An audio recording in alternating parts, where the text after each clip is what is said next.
अस्सलाम वालेकुम YouTube friends and family, hopefully आप ठीक होंगे, मज़े में होंगे। मेरी आज की वीडियो है थ्रेडिंग के बारे में। अब थ्रेडिंग के मेरे पास दो तरह के थ्रेड्स हैं। एक ये 40 नंबर का थ्रेड, पतला धागा, ओके, ठीक है, और एक 30 नंबर का थ्रेड।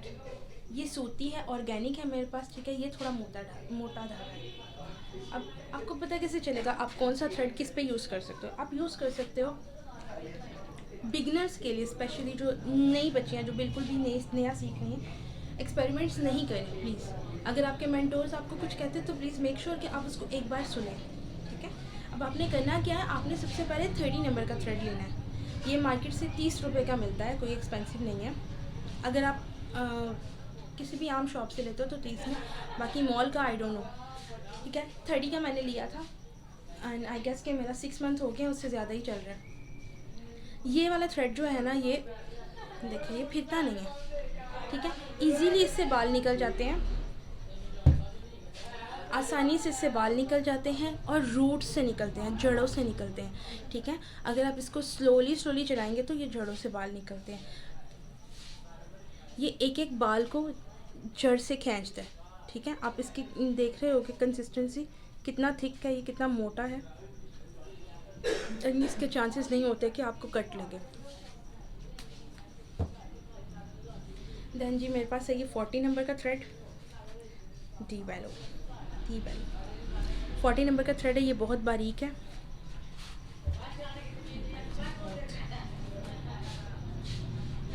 ये देखिए। अभी कैसे पता चलेगा? ये आपको पता चल रहा होगा क्लियरली, ये पतला है और वो मोटा है, ठीक है। 30 नंबर का जो थ्रेड है उसको आप जो है किसी पे भी अप्लाई कर सकते हो, इससे बाल जल्दी आएंगे। जो सैलून की टेक्निक्स है वो ये होती है कि पार्लर में आपके जब कस्टमर्स आते हैं, आप फटाफट से बारीक धागा पकड़ते हो जो आपके रेगुलर कस्टमर्स हैं, तो आप उनको इस थ्रेड से बारीक थ्रेड, क्योंकि कस्टमर को ये पता है कि जितना बारीक थ्रेड होगा उतने अच्छे से बाल निकलेंगे। जी हाँ, बिल्कुल अच्छे से बाल निकलेंगे, लेकिन ये बाल निकालता नहीं है रूट से, ये बाल काटता है। अगर आप तेज़ थ्रेड करोगे ना, लाइक हमारे यहाँ क्या होता है, तो वो बाल आपका निकलेगा नहीं रूट से, आपका बाल जो है वो आपका कटेगा, ठीक है। अगर स्पीड से आप कोई थ्रेड चलाओगे या कोई भी चीज़ चलाओगे तो चीज़ कटेगी, निकलेगी नहीं रूट से। वहाँ पर आपको क्या करना होगा, आपको करना ये होगा कि आपका कस्टमर क्या होता है, ये थोड़ी सी चालाकियाँ शायरियाँ होती हैं जो सैलून वालियाँ करती हैं। आपका कस्टमर जो है वो 15 दिन में वापस आ जाता है आईब्रो करवाने के लिए, ठीक है। और स्पेशली आपको पता होगा कि सबसे ज़्यादा जो है सैलून्स आपके आईब्रोज़ की वजह से ही चलते हैं। आपका अगर रेगुलर कस्टमर आपको एक बार पसंद आ गई, उसकी शेप में उसका हाथ पसंद आ गया, तो आपका कस्टमर आप ही के पास आएगा, ठीक है। अगर आप उसके पतले धागे से थ्रेड करते हो देन डेफिनेटली वो कट रहा है और बाल कट रहा है, 15 डेज़ के बाद उसके बाल फिर से आ जाएंगे, 2 हफ्ते के गैप से कस्टमर फिर से आ जाएगा। तो दीज आर लिटिल टेक्निक्स जो आपके सैलून वाली आपके साथ करती हैं।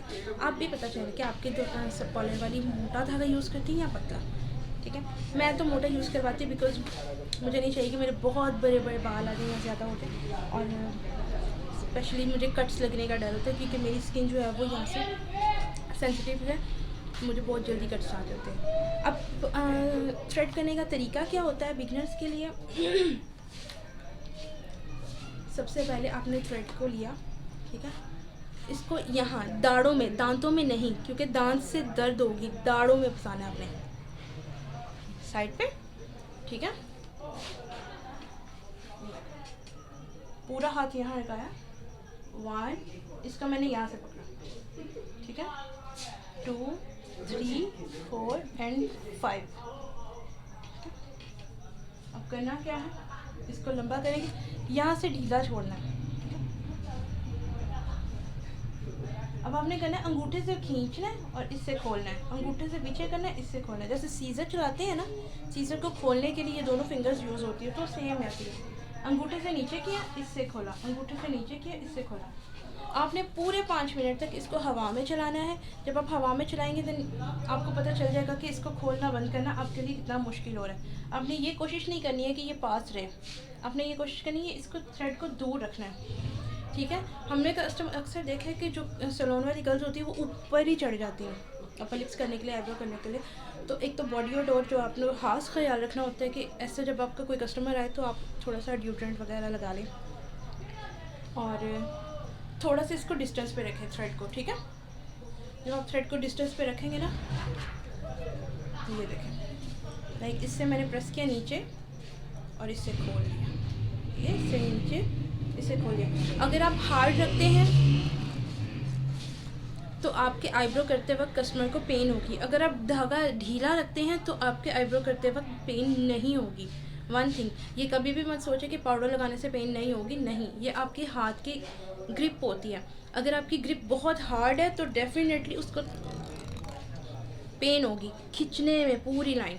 अगर आपका हाथ सॉफ्ट है तो वो सॉफ्ट होगा, ठीक है, आराम से। आपका हाथ जब कहते हैं हल्का है तो वो इस वजह से हल्का होता है। साइड के ऊपर की शेप बनानी होती है और देन नीचे की शेप बनानी होती है। हमेशा जो ये वाली साइड का आईब्रो होता है वो सामने की तरफ से होता है, मतलब आपका राइट आईब्रो सामने की तरफ से होता है और आपका लेफ़्ट आईब्रो पीछे की तरफ से होता है। कोशिश करें कि अपना लेफ़्ट आईब्रो पहले बना ले ताकि पीछे से जो शेप बनेगी राइट आईब्रो बनाने में आपको ईजीली ज़्यादा दिक्कत ना हो, आप सामने से देख के उसकी जैसी शेप बना लें। And final thing what you have to do, जब आपने यूज़ कर लिया थ्रेड, आपने बड़े ही जेंटल तरीके से उसको थ्रेड को तोड़ना है एंड आपकी शर्ट पे लगा देना है, ठीक है। ये कहीं नहीं जाएगा, ओके, आपकी शर्ट से ये कहीं नहीं जाएगा। जब सारा आपका थ्रेड टूट जाता है, जब सारा कुछ करने के बाद आपको उसको कलेक्ट करना है एंड डस्टबिन में थ्रो करना है। अब क्या होता है, समटाइम जब आपका धागा टूट जाता है ना, तो आपको ये नहीं करना कि आप धागा चेंज करते रहो या भागो कस्टमर के सामने। तो आपने वहाँ पे क्या करना है, आपने धागे को डबल कर देना, ओके।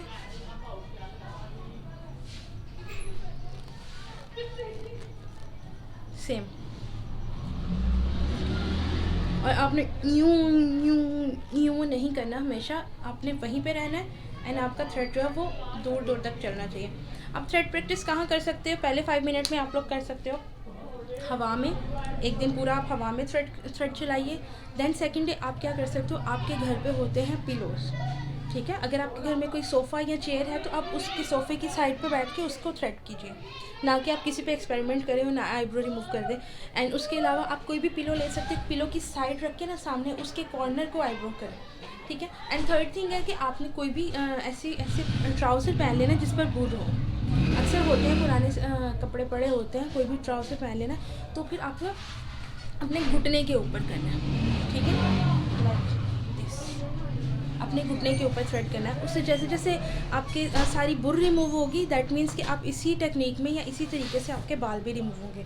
आईब्रो के बाल जो होते हैं वो आपको ऑपोजिट डायरेक्शन में रिमूव करने होते हैं, डेफिनेटली आईब्रो हो या वैक्स हो, आपको ऑपोजिट डायरेक्शन में ही रिमूव करने होते हैं।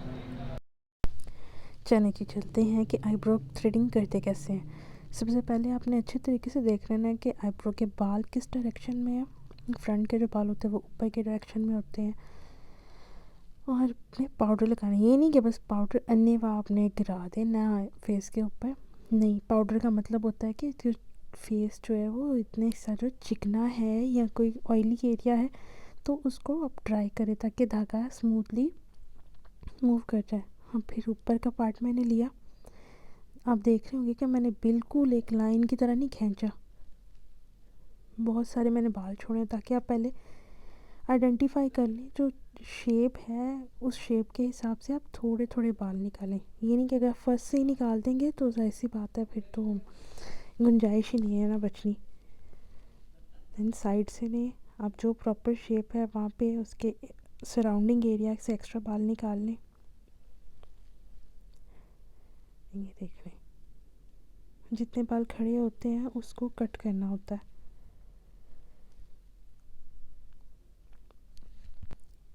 अच्छा, ये हो गया मेरा ऊपर वाला पार्ट, मैंने वहाँ पे बाल छोड़े हैं ताकि मैं बाद में उसको नीट कर सकूं। अब ये नीचे क्या सेक्शन लिया, जो मिडिल ईस्ट होता है वहाँ पे परमानेंट मेकअप किया होता है, तो मैं यूज़्ड हूँ इसलिए कि आईब्रो बिना पकड़े, लेकिन आगे मैं आपको पकड़ा के भी दिखाती हूँ। हमारे लोकल में क्या होता है, हम लोग को स्किन को टाइट करना पड़ता है ताकि जो भी है कट वगैरह ना लग सके। ये देखें, यहाँ से फ्रंट एरिया आप कर लें अच्छे तरीके से नीट, और उसके बाद ये साइड जो प्रॉपरली आप, अब धागा देखिए आप, मैंने मोटा धागा यूज़ किया और एक एक बाल रूट से निकल रहा है। अच्छा जी, ये नहीं समझना कि मैं छुप के वॉइस ओवर कर रही हूँ, नहीं। लाहौर में इस टाइम बहुत ज़्यादा सर्दी है, टेम्परेचर ऑलमोस्ट 18 पे गया हुआ है। ये देखिए, जो आपको शेप रिक्वायर है सिर्फ वहाँ से बड़ी एहतियात से बाल निकालने हैं। मैं आपको बिल्कुल भी प्रोफेशनल तरीके से नहीं बता रही कि भाई मैं फटाफट किया काम और आपको मैंने बता दिया लो जी आईब्रो हो भी गया ख़त्म।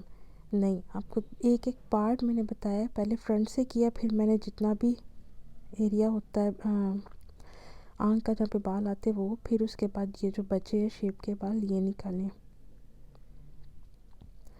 अब यहाँ पे आपको लग रहा होगा कि और भी मैं एक दो बाल निकाल सकती थी, लेकिन जब कस्टमर ने आपके पास ही आना ना, तो इतने ही बालों की गुंजाइश छोड़ दे ताकि नेक्स्ट टाइम के लिए भी कुछ बचे।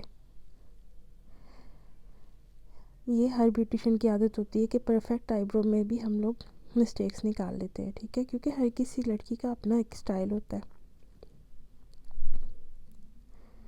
अब जनाब ये देख रहे हैं नीचे से प्रॉपर शेप आ गई है। अब जो फ्रंट के जो थोड़े से बाल है वो मैं नहीं निकालूंगी नीचे की साइड से, क्योंकि नेक्स्ट टाइम तक वो 15-20 दिन तक ग्रो कर जाएंगे और फिर मैं उसको स्ट्रेट शेप दे सकूँगी। अब जो ऊपर के मैंने छोड़े थे ना 2-3 बाल शेप के, जो मैंने कहा था बड़ी एहतियात से आपने निकालने हैं, वो अब मैंने निकाले। अब आप देख लें,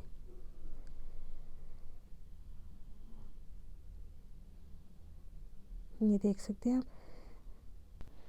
अच्छा, मैंने आपको एक आईब्रो करके दिखा दिया, आपने देख लिया होगा। नीचे के बाल मैंने फ्रंट एरिया से थोड़े से छोड़े ताकि नेक्स्ट टाइम इक्वल हो जाए शेप। वीडियो पसंद आए तो लाइक करें, चैनल को सब्सक्राइब करना ना भूलें।